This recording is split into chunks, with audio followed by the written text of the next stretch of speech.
GREM presenta un espacio dedicado a nuestros orígenes. Bienvenidos a una hora para la reflexión de los acontecimientos que forjaron nuestra existencia. Diálogos con la historia, un espacio dedicado a nuestros orígenes. Encuentros con nuestro pasado. Diálogos con la historia.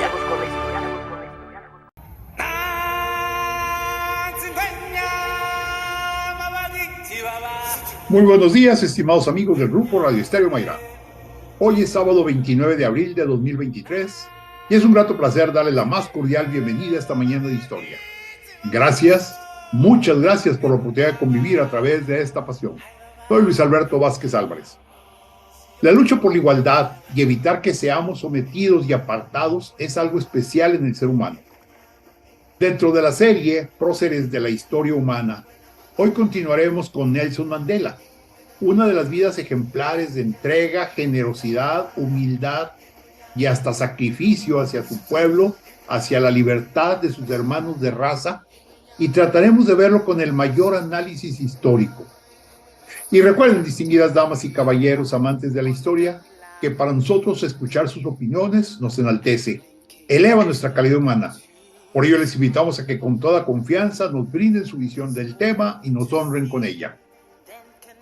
Con mucho agrado damos la más cordial de las bienvenidas a nuestros distinguidos, estimados amigos, invitados, Ignacio Alfonso Salcido Dávila, licenciado en Derecho, maestro en Derechos Humanos, dedicado al libre ejercicio de la abogacía. ¿Qué tal? Muy buenos días al auditorio, que tengan una excelente mañana de sábado. Carlos Huerta, buenos días, doctor, muy buenos días y muchísimas gracias como siempre por su invitación y sus consideraciones. Carlos Humberto Huerta Ochoa, licenciado en Derecho, maestro también en Derecho, catedrático universitario y abogado consultor con asentación en amparo. Buenas tardes, doctor Luis Alberto, amigo Nacho, auditorio, bienvenidos a Diálogos con la Historia, con un tema interesantísimo. Y bueno, como música de fondo, el propio Carlos Huerta nos pidió que tocáramos El Rey León. Y bueno, el tema central de todo lo que viene a ser Nelson Mandela va muy relacionado con el apartheid. Y Carlos H. Huerta, querías comentarnos acerca del apartheid. Así es, doctor, reitero el saludo a ustedes, al auditorio. Qué increíble es ver que en el siglo XX y en lo que va del XXI, que quedan algunas reminiscencias, estemos a unas alturas y después de guerras independentistas en América Latina, donde hubo una presencia también importante de raza africana y su fusión mestiza con las razas aquí conquistadoras, después de la caída del Imperio Británico en su colonialismo, 2 guerras mundiales, en época de globalización, no solo económica y política, sino de globalización de los derechos humanos, y tantas guerras internas, porque África todas siguen con muchas guerras intestinas, tribales, religiosas, étnicas, pues que se han sufrido todo este tipo de estragos, ¿no? Entonces, el apartheid, que es el fenómeno social, filosófico, y lo voy a decir así con estas palabras, una política pública que precisamente se aplicó en las colonias, en las reminiscencias de las colonias africanas, concretamente en Sudáfrica, y no solo fue por los británicos, fue también por unos colonos blancos de origen neerlandés, mejor conocidos como los afrikaners. Entonces, cuando llega un momento, hay un capítulo importantísimo, después de las guerras de los boeres, que eran precisamente esa lucha entre esos autores coloniales británicas y neerlandesas, disputándose el territorio, querían preservar precisamente esa identidad nacional. Entonces, ya pasados los años, todavía en el siglo XX, a partir de 1948 fue formalizada, estamos siendo un poco literales, no sarcásticos, la política pública precisamente de leyes en pro de la apartheid, que es una segregación de la población negra respecto de la raza blanca. ¿Y qué consiste esa segregación? No lo escuchas. Bueno, pues en un contexto muy interesante, porque era precisamente no solo como hicieron los nazis con los judíos en Alemania, hacer guetos, de dividir los barrios judíos. Acá era dividir los barrios, dividir las ciudades, dividir las colonias para que no tuvieran ese roce con la raza blanca. Entonces, de tal manera que está prohibido asistir a las mismas escuelas, a las mismas iglesias, a los mismos lugares públicos, e inclusive decía la propia ley que si no quedaba de otra, por ejemplo, vamos a pensar que íbamos a pagar el servicio de agua y alcantarillado, ¿no? Y pavimento. Y yo soy negro, y me topo a mi amigo blanco, británico, Nacho Salcido, ahí, con modo, él tiene preferencia respecto de ello, o sea, me tenía que formar, no quedaba de otra. Entonces cada vez empezaba a ser un poquito más más segregacionista esta política pública.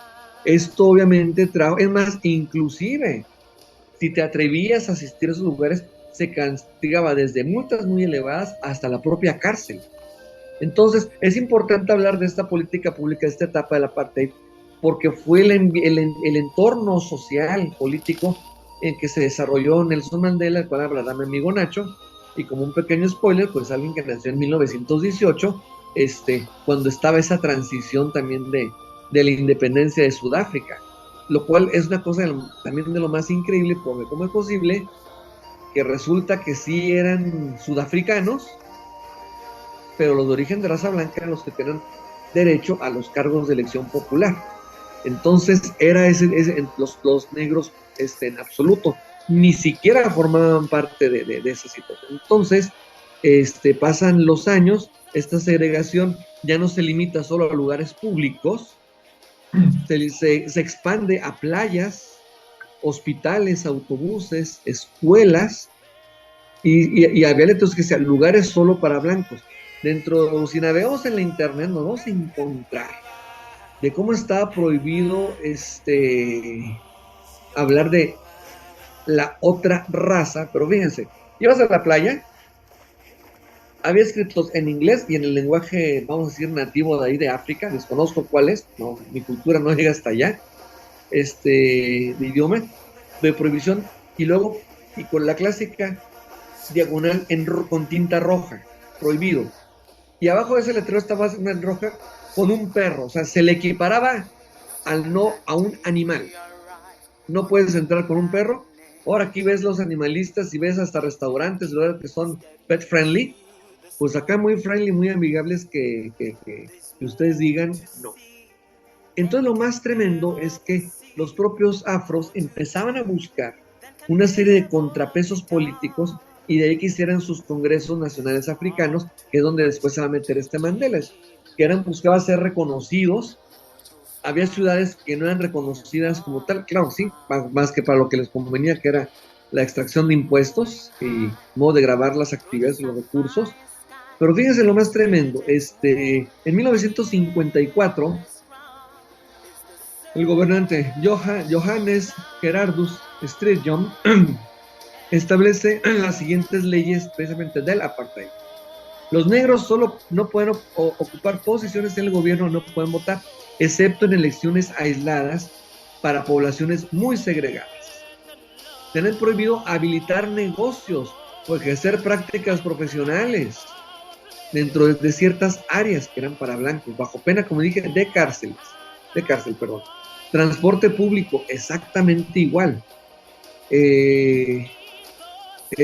No podían pasar a menos que tuvieran, fíjense, un salvoconducto emitido por la policía, y es una facultad discrecional, no era una obligación del policía. O sea que si el poli quería, te da el permiso, si no, no puedes acceder.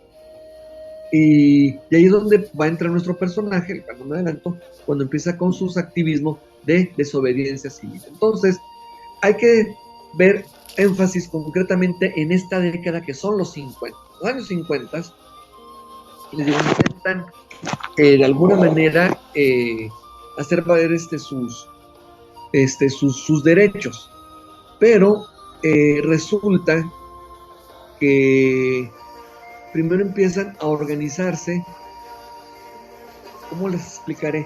Como gobiernos regionales. O sea, Sudáfrica, hagan de cuenta que fue una república federal, había gobiernos regionales, y entre ellos mismos les decían, son gobiernos negros, pero no son gobiernos sudafricanos. Y lo más tremendo, no se les consideraba integrantes de la mancomunidad británica, conocida como el Commonwealth. Entonces, ¿qué va abonando todo esto? Resentimiento, impotencia, un odio mal encausado. Entonces empiezan precisamente las primeras rebeliones y empezaban reclamando pues lo más básico, derechos fundamentales. Estamos hablando de 1950-1953.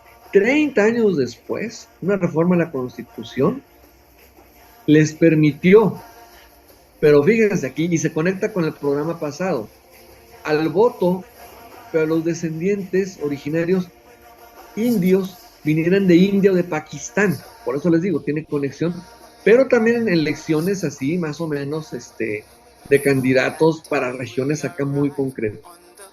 Los negros solamente pueden ser ciudadanos de algún Bantustán, que les digo que esa era una región, una región compuesta con los de color, que así lo dicen los africanos, y los mulatos. Entonces, pero no se les daba esa autonomía, no se les daba esa participación ciudadana, vamos a llamarle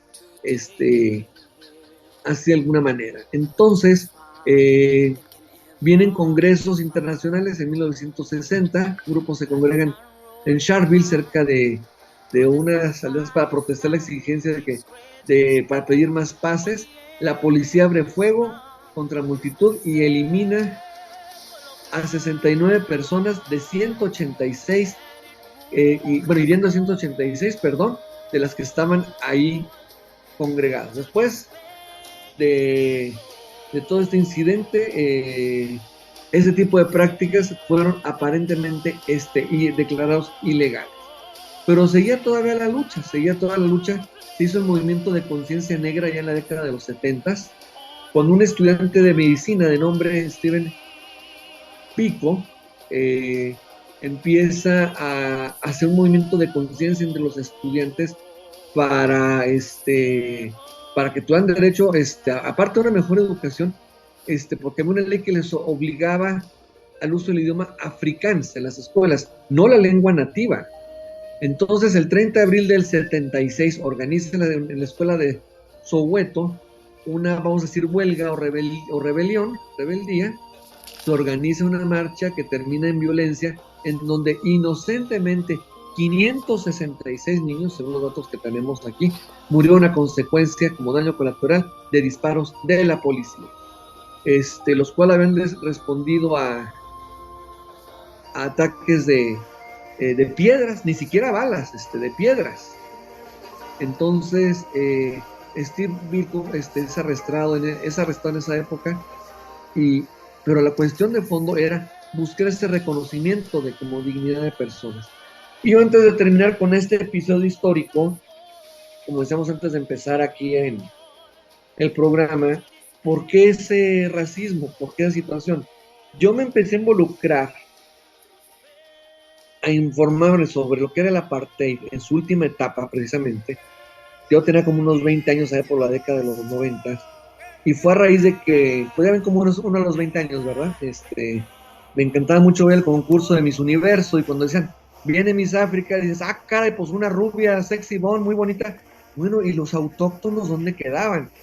Como si no fueran tan hermosa una mujer rubia, de ojos azules, ojos verdes, una pelirroja, tipo contemporánea de Nacho, Scarlett Johansson, ¿verdad? O Emily Blunt, cuando bien pues de una hermosa piel bronceada, con pelo rizado chinito tipo songolica, como un área que se conoce en Veracruz por su presencia agroafricana y que significa la de cabello rizado.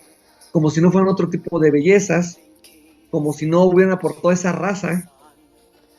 Muchos fans a los que seguimos la NFL, el fútbol americano, en las Olimpiadas, en el béisbol, en el básquetbol, Cassius Clay, alias Muhammad Ali, Tommy Hearns, la Cobra de Detroit. O sea, ¿por qué esa doble moral? Para lo que nos conviene son íconos, y cuando lo demás pues son paria, por decir de una manera elegante. Bueno, ahora escuchas, doctor Nacho, hasta aquí mi intervención, le cedo la palabra. Gracias. Amigo, Gracias, Carlos, por esta introducción. Antes de hacer la pausa de este primer bloque, yo nomás quisiera mencionar que Inglaterra, al igual que los demás países europeos, mantenían una política muy racial, incluso después de la Segunda Guerra Mundial, y habiendo sido ellos los que lucharon contra los nazis, que eran racistas. Y todavía se mantenía en el mundo entero esa política de eurocentrismo. Solamente lo que viene de Europa es bueno, y eso se manejaba en África como se manejaba en América Latina, e inclusive todavía hay mucho la cuestión de que solo lo de Europa es válido. Pero bien, en un momento cuando regresemos le vamos a pedir al licenciado Ignacio Alfonso Salcido Dávila que nos platique sobre la vida de este personaje que es hoy nuestro invitado, por decirlo así, histórico, Nelson Mandela. Vamos a hacer una breve pausa y continuamos platicando en un momento. El diálogo continúa después de esta pausa. Escúchanos en línea a través de www.noticierosgrem.com.mx. Diálogos con la historia. Q 91.1 FM. Es tiempo de continuar dialogando con la historia. Escúchanos en línea a través de www.noticierosgrem.com.mx. Diálogos con la historia. Q 91.1 FM. Regresamos a Diálogos con la Historia. Hoy estamos platicando de Nelson Mandela, una vida ejemplar de entrega, de sacrificio por la raza negra. Y con nosotros se encuentra Carlos Humberto Huerta Ochoa, licenciado en Derecho, también maestro en Derecho. Ignacio Alfonso Salcido Dávila, licenciado y maestro en Derecho, ambos también dedicados a la abogacía, pero en particular amantes de la historia. Y bueno, después de que Carlos nos presentó el apartheid como un hecho histórico, pues me gustaría mucho ver si el licenciado Nacho Salcido nos platica sobre Mandela particularmente. Claro que sí, doctor, un personaje interesantísimo. A propósito de próceres, y es un prócer que vamos a abordar en programas posteriores, pues bueno, una frase de uno de esos próceres que es Martin Luther King, se me viene a la mente cuando leemos la biografía de Nelson Mandela. Si el hombre no ha descubierto nada por lo que morir, no es digno de vivir. Precisamente bajo un argumento muy similar fue que Nelson Mandela, cuando fue encarcelado en 1964, asumió su condena y dijo: siempre he atesorado el ideal de una sociedad libre y democrática en la que las personas puedan vivir juntas en armonía y con igualdad de oportunidades. Es un ideal para el que he vivido. Es un ideal por el que espero vivir, y si es necesario, es un ideal por el que estoy dispuesto a morir. Estas palabras, insisto, fueron pronunciadas tras la condena que se le impuso por alta traición en 1964, y después de ese encarcelamiento, ahí había sido condenado a 5 años de prisión. Después de ese encarcelamiento se le condena a cadena perpetua. Todos conocemos la historia, recupera su libertad, pero es un personaje que tiene la característica de haber en verdad consagrado su vida, pero aparte de haberse adecuado a las circunstancias y de haber, esto es también otro factor que lo diferencia, por ejemplo, de Gandhi, de haber combatido el fuego con fuego.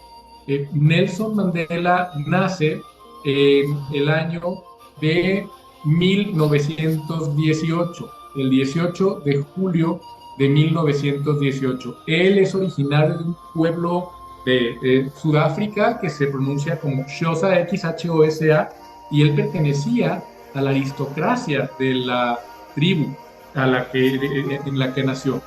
Vivía en un lugar llamado Mbetso, en el Cabo, Sudáfrica, y su nombre era Rolihlahla Mandela, que en lengua xhosa significa revoltoso. Su padre era un jefe tribal y pasó su infancia en las zonas rurales de Sudáfrica hasta que a los 7 años fue bautizado como Nelson Mandela. Un dato curioso, bueno, sabemos que había un dominio neerlandés, una maestra británica es quien lo bautiza con el nombre de Nelson, quien le propone el nombre de Nelson por adecuarse al contexto en el que se desenvolvía. la sociedad en ese momento en la que él creció. A los 16 años entró a formar parte del Consejo Tribal y 3 años después ingresó en la Universidad de Fort Hare, que es en donde cursó estudios superiores. En 1941, Mandela supo que digamos, el hombre más poderoso de su tribu, era el jefe Jogimba, le había concertado un matrimonio. Él huyó, se convirtió en un prófugo. No estaba de acuerdo con la ideología que se sostenía, porque lo cierto es que en las culturas de las tribus africanas, al menos en la que creció Mandela, eran sociedades en las que las mujeres no tenían ningún valor, en la que los matrimonios eran concertados y negociados entre las familias, e incluso se pagaba un precio por la mujer. Y una vez que se acordaba el precio, entonces la familia del padre secuestraba a la mujer. El precio se podía pagar en animales, en vacas, en dinero. Nelson Mandela tenía otro tipo de ideas. Él decide huir, parte a Johannesburgo y vivió en el suburbio de Alejandría, que es un lugar muy poblado.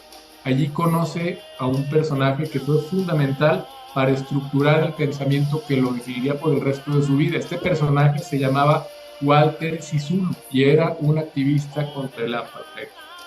Creo que el tema de la discriminación todos lo vivimos, incluso en la actualidad, porque yo me atrevo a decirles que todos los días en los noticieros, incluso en las noticias que tienen que ver con cuestiones locales, nacionales e internacionales, nosotros vemos con toda normalidad las cuestiones de los migrantes. ¿Y qué es el tema del migrante, el trasfondo? Una persona que pretende tener una mejor vida trasladándose a un país en el que, si hubiera nacido por azares del destino, tendría mejores oportunidades. La nacionalidad, el tema de tener distintos derechos por el lugar de nacimiento, desde mi punto de vista, y admito críticas si ustedes desde luego sostienen opiniones muy respetables en contrario, pero el tema actual de nacer en distintos lugares es un acto de discriminación brutal, porque es algo que no escogemos, es algo que se nos es dado por las circunstancias. Entonces, ¿a qué voy con esto? Que depende de todos nosotros el no normalizar los actos de discriminación y las cuestiones patológicas de la sociedad, no obstante que nos hayan sido inculcadas desde la cuna, que nos las hayan dado desde el biberón y que las sigamos viendo todos los días. Es lo que pasó con los personajes de que hablamos en una época en la que el apartheid no tenía una existencia jurídica como tal, pero venía siendo una práctica común durante cientos de años. Las personas de piel blanca, no me gusta llamarlo razas porque realmente las razas no existen, las personas de piel blanca habían siempre segregado a las personas de piel oscura. ¿Por qué? Pues simplemente por el color de su piel y por la naturaleza humana irracional de apartar lo diferente, pero basadas las diferencias en aspectos irrelevantes, ¿no? Porque después de todo, personas son personas. Finalmente, él incluye este personaje, Walter Sisulu, en las ideologías políticas de Nelson Mandela. Le ayuda a conseguir trabajo y a finalizar sus estudios de Derecho.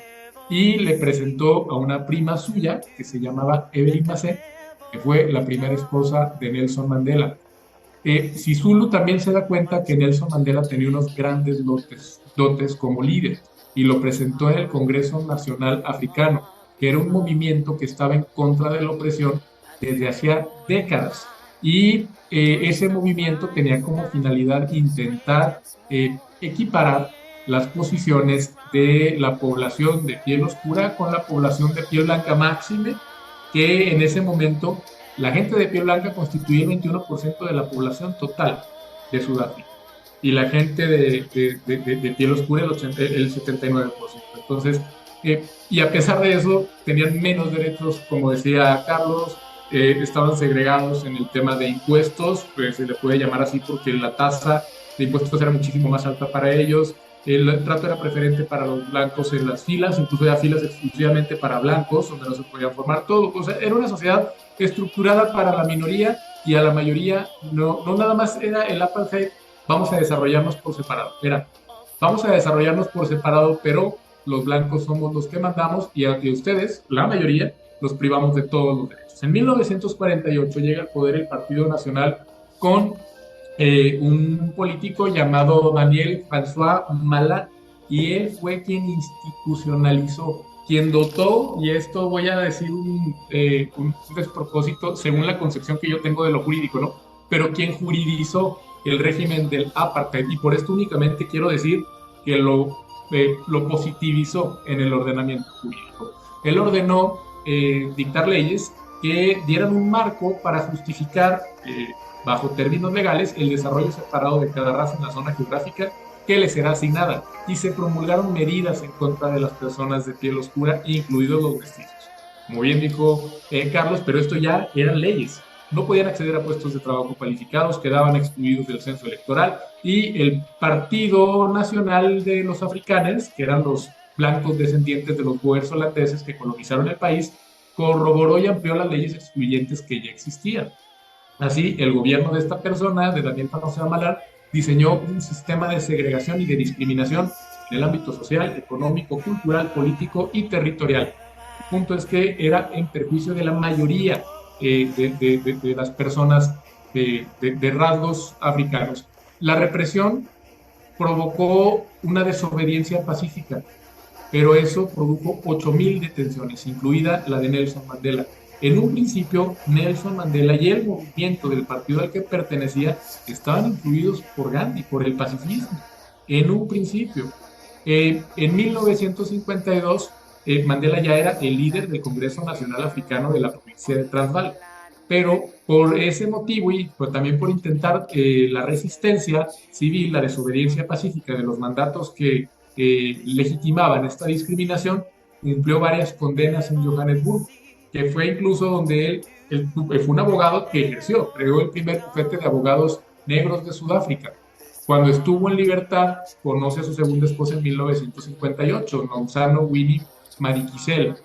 El régimen del apartheid se endurece aún más y llega a su punto más álgido en 1956, cuando se promulga una ley para crear una serie de reservas o bantustanes en donde internar a la población de piel oscura. A esta ley el Congreso Nacional Africano respondió con manifestaciones y boicots que provocaron la detención de la mayor parte de sus dirigentes, entre ellos de nuevo Nelson Mandela, porque no tuvo nada más un encarcelamiento, entraba y salía de la prisión. Aparte, cuando no estaba preso, Nelson Mandela tenía restricciones que le impedían convertirse en una figura pública. Cuando hay este tipo de perfiles de líderes que pueden mover voluntades en contra de las personas que están en el poder, entonces los buscan a callar. ¿Y qué hacían? Le decían, estás condenado a una restricción de solo poder hablar con una persona, o sea, no podía hablar con multitudes, mucho menos con una persona, y aparte no puedes hablar en público. Finalmente fue acusado de alta traición, juzgado, liberado por falta de pruebas en 1961, y durante su juicio tuvo lugar una matanza muy trágica en Sharpeville, en la que la policía abrió fuego contra una multitud desarmada que protestaba contra las leyes racistas. En el 61 fue elegido secretario honorario del Congreso Nacional de toda África, y él se encargó de coordinar un movimiento clandestino que adoptó el sabotaje como medio de lucha contra el régimen de la recién proclamada República Sudafricana. Aquí empieza lo que comentábamos, el fuego con fuego. La estrategia se centraba en atacar instalaciones de importancia económica, aunque pretendían desde luego excluir los atentados que implicaran vidas humanas, pero es imposible. Es decir, si yo voy a atacar zonas que son neurálgicas para la sociedad, estoy consciente de que va a haber daños colaterales. Él en 1962 fue detenido y condenado a 5 años de cárcel, y estando en prisión fue declarado culpable de sabotaje, traición y conspiración violenta para derrocar al gobierno, en el juicio que se conoció como el juicio de Rimonia. En ese proceso fue cuando lo condenan a cadena perpetua. Él, en vez de dirigirse a los jueces con un alegato jurídico, se dirige a ellos con el alegato final, que es el con el que comencé esta plática, que es más bien un alegato o una manifestación que está llena de firmeza y de dramatismo, pero que de jurídico pues no tiene nada. Era más bien mover a quienes estaban en libertad para que él fuera un ejemplo, una especie de mártir, un símbolo en vida, y en eso se convirtió. porque a pesar de estar preso, ese mismo año fue nombrado presidente del Congreso Nacional Africano. Pasó 27 años preso en diversas cárceles y el gobierno sudafricano rechazó todas las peticiones para que fuera puesto en libertad, pero precisamente el encarcelamiento lo convirtió en un foco de atención a nivel mundial y se volvió en un símbolo, no nacional, mundial, de la lucha en contra del racismo, de la discriminación, desde luego del apartheid, y en una figura ya con tintes legendarios que representaba el sufrimiento y la falta de libertad de toda la población negra sudafricana. Personaje, doctor, sumamente interesante. Finalmente, Nelson Mandela, en febrero de 1990, es liberado por el entonces presidente de la República del Partido Nacional, Frédéric Leclerc, y legalizó el Congreso Nacional Africano, ese presidente, y liberó a Mandela. Y en el año 93, ambos compartieron el Premio Nobel de la Paz. Finalmente, el 27 de abril del 94, se convirtió en el primer presidente negro de Sudáfrica. Hasta aquí entonces la reseña biográfica, doctor, una vida ejemplar. No sé qué opinen ustedes, pero desde mi punto de vista, al margen de la violencia que haya ejercido, creo que lo hizo siempre con la convicción de lograr un fin justo. Me parece magnífico, una excelente narrativa de la biografía de Nelson Mandela. Vamos a hacer una breve pausa, pero al regresar a mí me gustaría, por ejemplo, empezar a analizar la cuestión de la legalidad de las detenciones y también un poco el aspecto de que por qué ese odio o esa oportunidad de acabar con los negros cuando ellos han sido la primera fuente de vida en el mundo. Pero vamos a hacer una breve pausa y regresamos. El diálogo continúa después de esta pausa. Escúchanos en línea a través de www.noticierosgrem.com.mx. Diálogos con la historia. Q 91.1 FM. Es tiempo de continuar dialogando con la historia. Escúchanos en línea a través de www.noticierosgrem.com.mx. Diálogos con la historia. Q 91.1 FM. Regresamos a Diálogos con la Historia. Estamos platicando de Nelson Mandela, un personaje excepcional. Con nosotros, Ignacio Alfonso Salcido Dávila, licenciado en Derecho, maestro en Derechos Humanos, dedicado al libre ejercicio de la abogacía, y Carlos Humberto Huerta Ochoa, licenciado y maestro en Derecho, catedrático universitario, consultor en materia de amparo, y ambos amantes de la historia. Y bueno, decía yo hacía un momento antes de ir a la pausa, acerca de que resulta increíble que estemos hablando de los negros africanos dominados, apartados, destruidos en su propio territorio, siendo que la antropología moderna reconoce que el origen de la raza humana proviene precisamente de África y que eran precisamente de color oscuro los primeros seres humanos, que inclusive ya está demostrado que ellos avanzaron a diferentes partes del mundo y que solamente en solo 20,000 años de exposición a otro medio ambiente puede cambiar el color de la piel, el color de los ojos, para adaptarse precisamente a lo que sería el nuevo medio ambiente.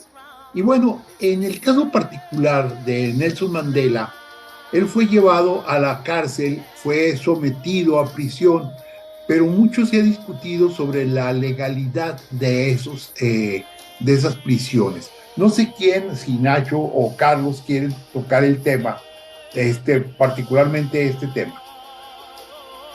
Claro, doctor. Bueno, sabemos, como lo comentamos en el bloque anterior, que estuvo encarcelado durante 27 años. Y esos 27 años continuos, que es cuando lo encarcelan de 1963 a 1990, pero él realmente ya estaba, ya había pasado mucho tiempo en prisión por encarcelamientos previos. Sabemos que él se encarga de diseñar las estrategias de un grupo denominado MK, sus siglas, que era un grupo de choque y ciertamente existen antecedentes que Nelson Mandela tomó hasta cursos de guerrilla en algunos países. ¿Por qué lo hizo? Y esto es muy interesante. Carlos es especialista en cuestiones de índole penal y de las finalidades del proceso penal y de la pena, que no es tanto un castigo actualmente, sino más bien un medio de reinserción. Y aquí es donde cabe preguntarnos si en un ejemplo como el que estamos abordando, como el de Nelson Mandela, en el que él lo que buscaba era la modificación de las políticas públicas en relación al tratamiento que debía darse a las personas que diferían únicamente por el color de su piel, los encarcelamientos hicieron que en vez de que Nelson Mandela modificara su mentalidad y, digamos entre comillas, se adecuara y se homogeneizara con la doctrina en el poder, que no era la doctrina mayoritaria, iba a decir un dominante, pero pues dominante únicamente en el aspecto de la coerción. Y por el contrario, lo que provocó fue convertir a un pacifista en un guerrillero. Y sí cabe aquí manifestar que era un pacifista porque sus primeros encarcelamientos fueron por desobediencia civil. Es decir, no era una persona que tuviera como finalidad generar violencia, generar caos. Y finalmente, claro, fue sometido a muchos procesos. El más famoso, el más conocido y el más injusto, el proceso de Rivoli. ¿Por qué es el más famoso, el más conocido y el más injusto? Pues porque, insisto, este proceso fue el que produjo su condena a cadena perpetua. El gobierno tomó ventaja en este juicio, manteniendo a los acusados durante 90 días incomunicados mientras comenzaba el juicio. Algunas de las personas detenidas incluso tuvieron que sobornar guardias para poder fugarse, y eso lo único que hizo fue enfurecer a los fiscales y a la policía. Los abogados defensores no pudieron ver a los acusados hasta 2 días antes de que comenzara el juicio. Nada más imagínate, Carlos, que te hablen este grupo de acusados y te digan, oye, ¿sabes qué? Pues pasado mañana empieza el proceso, tenemos audiencia de que, pues nada más vamos a leer los cargos y hay que imaginarnos los expedientes, ¿no? Porque seguramente no era nada más que voy a leer la línea del cargo, sino que tenían integradas muchas investigaciones soportadas, sí, porque realmente las conductas que les imputaban sí las realizaron, sí iban en contra del orden estatal establecido, y los cargos eran estos: reclutar personas y entrenarlas en la preparación de artefactos explosivos en la guerra de guerrillas con el propósito de una revolución violenta y cometiendo actos de sabotaje. Eso es verdad. Conspirar para cometer los actos mencionados y prestar ayuda a unidades militares extranjeras para cuando invadieran la República. Es verdad que solicitó apoyo en el extranjero. No creo que el fin fuera que invadieran la República. Actuar para promover los objetivos del comunismo. Es cierto que también tenía muchas ideologías comunistas. Duda todavía existe sobre lo radical del comunismo que profesaba Mandela, pero de que era seguidor de esa doctrina, sí. Y solicitar y recibir dinero para sus propósitos de simpatizantes de Argelia, Etiopía, Liberia, Nigeria y Túnez, entre otros. No hay que olvidar que en verdad sí se trataba de una figura comunista. Se reunió con Fidel Castro, se supo que estudió manuales de guerra de guerrillas escritos por el Che Guevara, y finalmente, bueno, derivado de este proceso,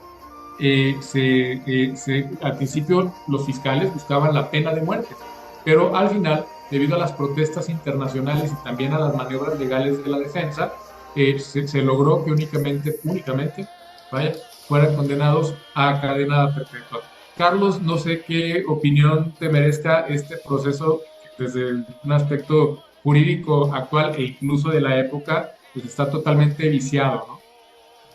Enteramente de acuerdo contigo, Ignacio.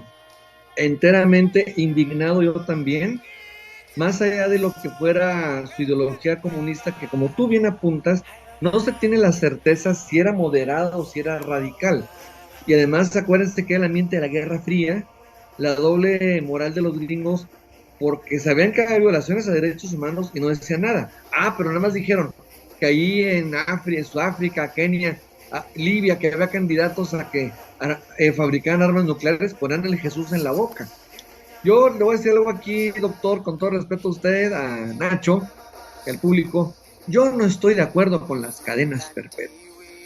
La cadena perpetua para mí no es más que una gran falacia argumentativa para que el Estado expíe lo que ha fracasado en cualquier Estado en materia de seguridad pública y seguridad jurídica. Es tan condenable como la pena de muerte. Yo entiendo que el señor Mandela, abogado también, fuera cofundador, como decías tú, por sus siglas es MK, pero en africano es Umkono Wesiwe, que significa la lanza de la nación, como un acto subversivo. Yo diría, con mi carpeta de investigación, en primer lugar, yo fuera su abogado, le diría, a ver, ¿sabes qué?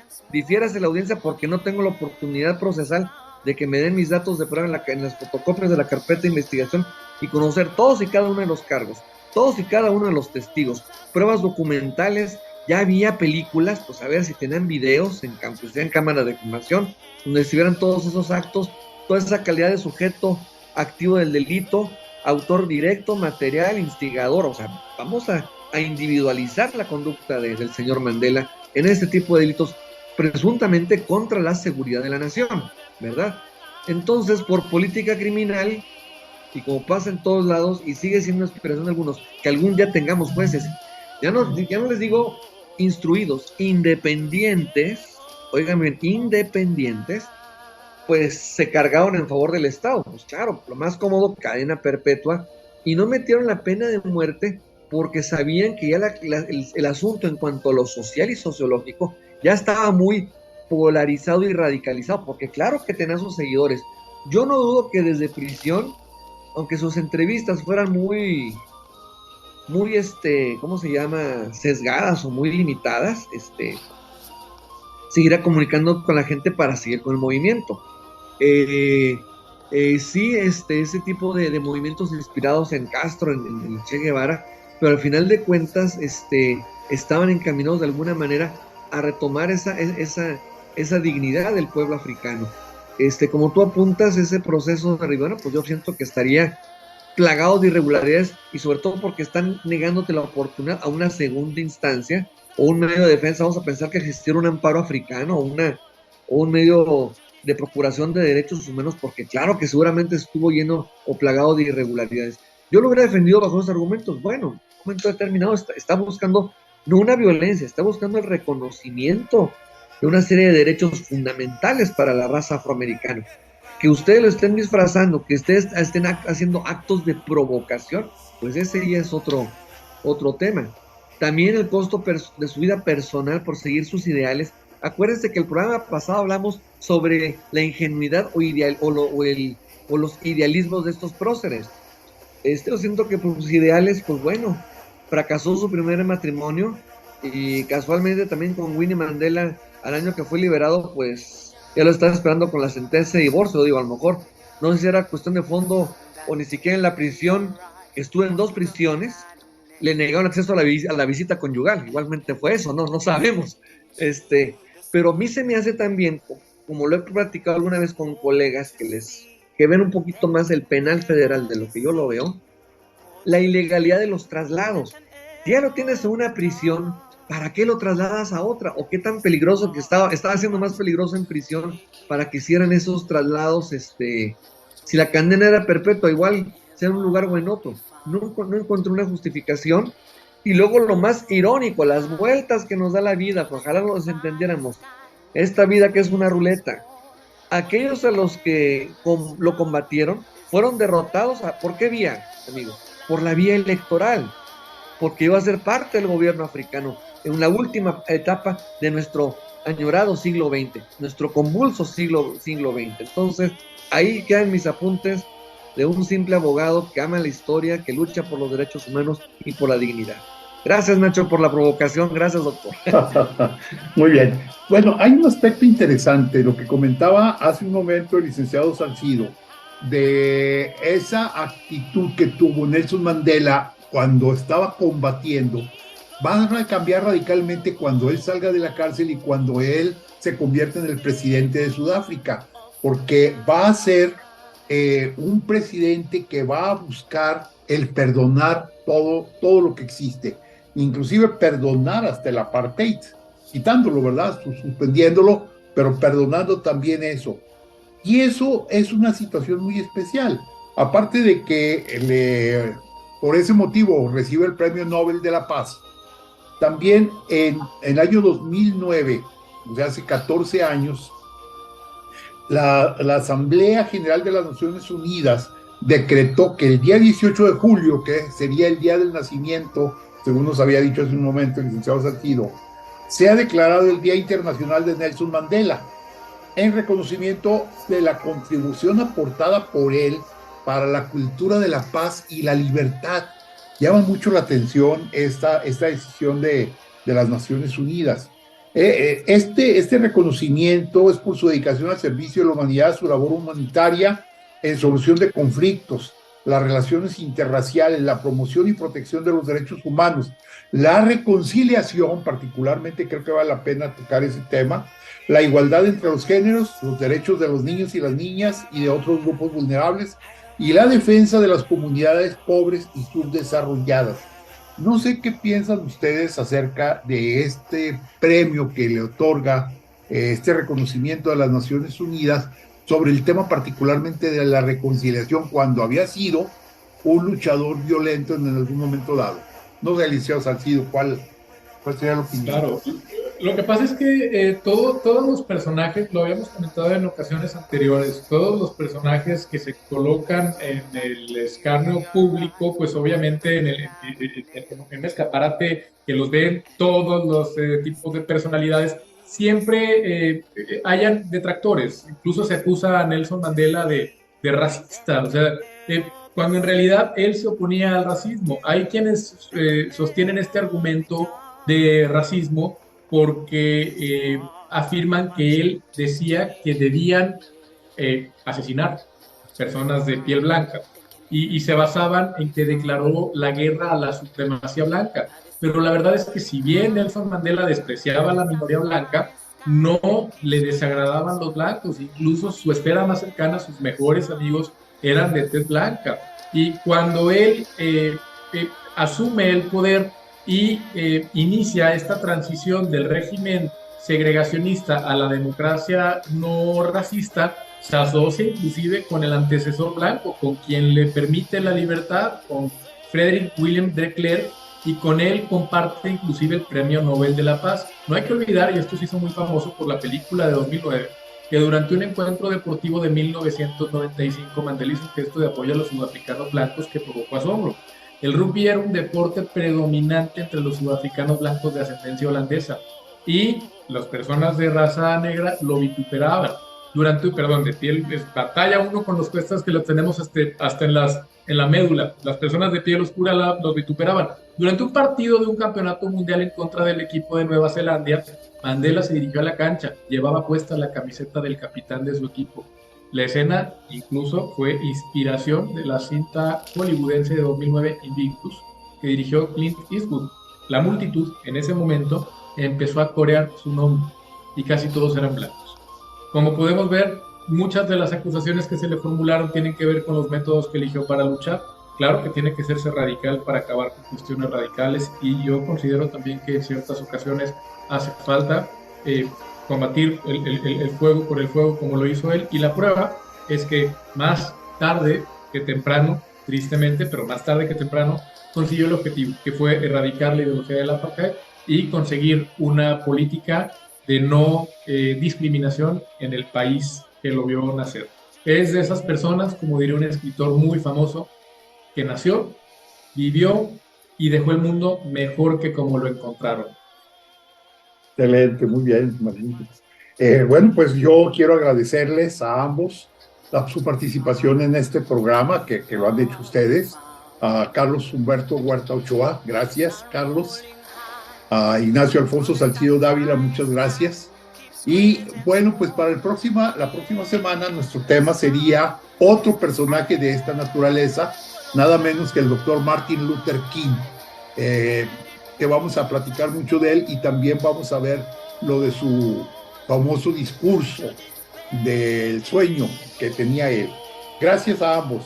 Muchas gracias a mi compañera Claudia Martínez Martel en la coordinación general, a mi compañero Roberto Ríos en la dirección de grabación, y a ustedes, estimadas amigas, amigos, los esperamos el próximo sábado, ya 6 de mayo, ya en el 5º mes. Muchas gracias, muy feliz fin de semana. GREN presentó Diálogos con la Historia. La charla concluye por esta semana, pero nuestra raíz es extensa, por lo que te invitamos a debatir el tema en nuestra próxima emisión. Encuentros con nuestro pasado. Diálogos con la historia.